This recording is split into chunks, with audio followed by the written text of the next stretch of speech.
A todos buenas tardes y bueno, interrumpo, digamos, hacia la mitad el Comité Autonómico para comentaros algunas de las cuestiones que a mi juicio más relevantes que se han producido hasta este momento y que lógicamente prácticamente y en exclusiva lo más relevante ha sido la intervención del secretario general en un comité autonómico que yo creo que recordar es ante todo un comité ordinario, no hay nada de extraordinario, por lo tanto es el comité que toca, por así decirlo, antes del verano y lógicamente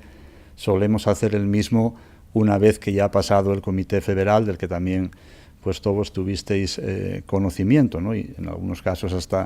por filtraciones del propio comité federal. Por lo tanto, quiero desdramatizar lo que podamos entender unos u otros de lo que se pueda hablar en el Comité Autonómico de hoy, porque prácticamente la intervención del secretario general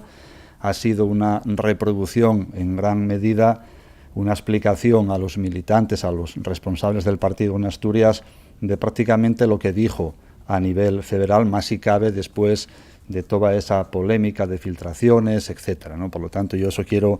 dejarlo claro y pivota en alguna medida sobre lo que han sido los análisis de las pasadas elecciones generales del 26 de junio, que muy sucintamente yo creo que fueron ya analizadas en otras ocasiones y por lo tanto simplemente utilizar esos resultados para luego hacer un análisis de la situación política actual, ¿no? La situación política derivada lógicamente de esos resultados. Y en este análisis político, como apelé al Comité Federal, pues prácticamente la misma línea filosófica de ese Comité Federal se puede aplicar aquí. Es decir, hay una responsabilidad en estos momentos, a nuestro juicio, a juicio de la Federación Socialista Asturiana, del Partido Popular, que ha sido de nuevo el que ha ganado las elecciones y con un incremento, a nuestro juicio, sustancial del número de diputados. Por lo tanto, es el Partido Popular en el que esta ocasión, y a diferencia de lo que hizo el pasado diciembre, tiene que asumir la responsabilidad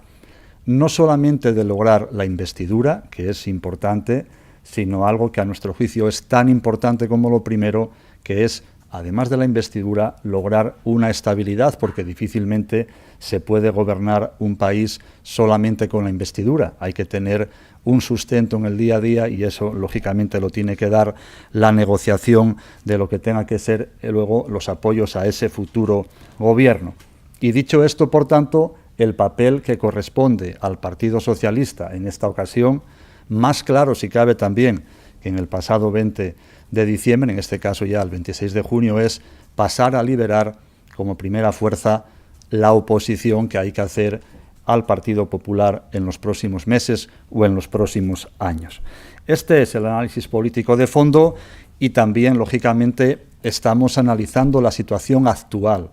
la derivada de las pasadas elecciones, la posición que se mantuvo en el Comité Federal y lo que está pasando en este momento.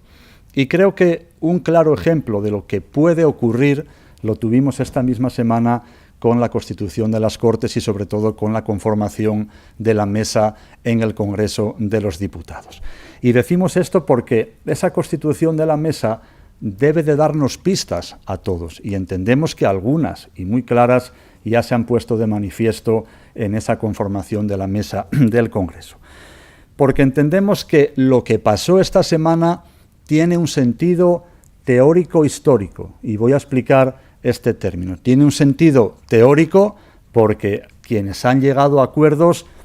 ha sido la derecha en España, la derecha nacionalista y la derecha a nivel nacional, es decir, lo que tantas veces conocimos como los partidos de derechas de tinte nacionalista y el Partido Popular. Y sobre todo porque hay que reconocer que ese tinte teórico, que lo acabamos de explicar, tiene también una connotación histórica, y es que no ha sido la primera vez. Y voy a decir, a modo de recordatorio, lo que, por ejemplo, comentaba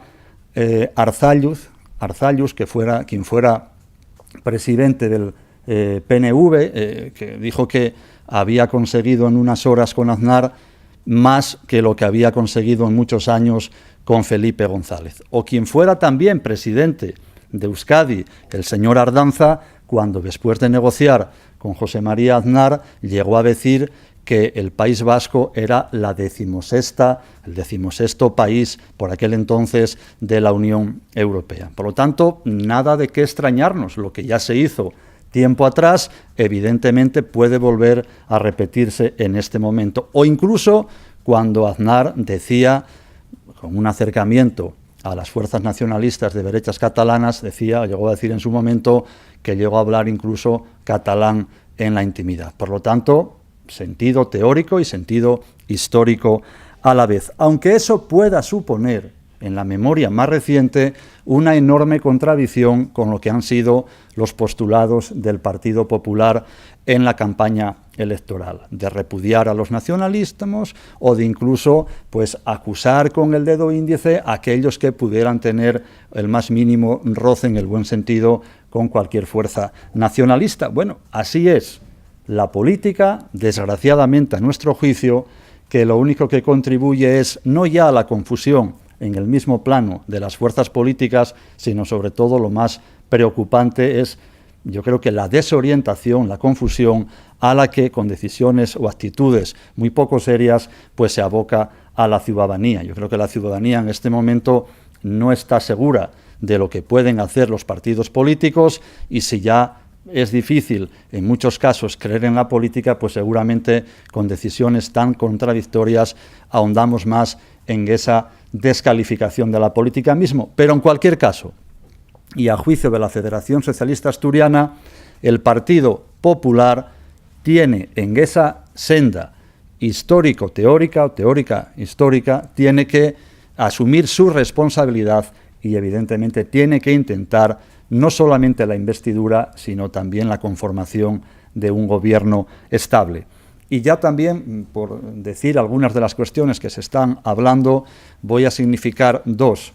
Una de fechas recientes, como puede ser todo el escándalo de lo que aconteció en Asturias con el tema de los ferrocarriles, con el tema de cercanías, todo lo relativo al desbarajuste que se está produciendo por parte de FEVE en una línea, a nuestro juicio, tan importante como es un servicio de cercanías que ha dejado a mucha gente pues tirada, como popularmente se suele decir,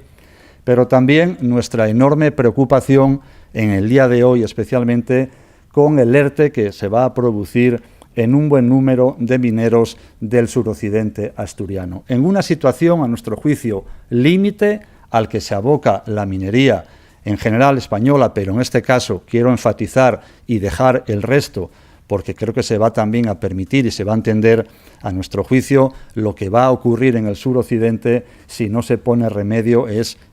creo que demoledor para las familias, evidentemente, pero también para la propia economía de determinados municipios, como puede ser en este caso, muy en concreto, el municipio de Degaña, de cientos de trabajadores y a su vez de muchas familias que dependen en exclusiva de la minería. La disposición, por tanto, del Partido Socialista, junto con los alcaldes mineros del suroccidente, de propiciar cualquier actuación, cualquier apoyo, por supuesto, para paliar esta situación y que se pueda buscar a la mayor brevedad posible una salida a tan dramática situación desde el punto de vista económico y desde el punto de vista personal y familiar de muchos mineros. Bueno, a grandes rasgos esto ha sido lo que hemos hablado y supongo que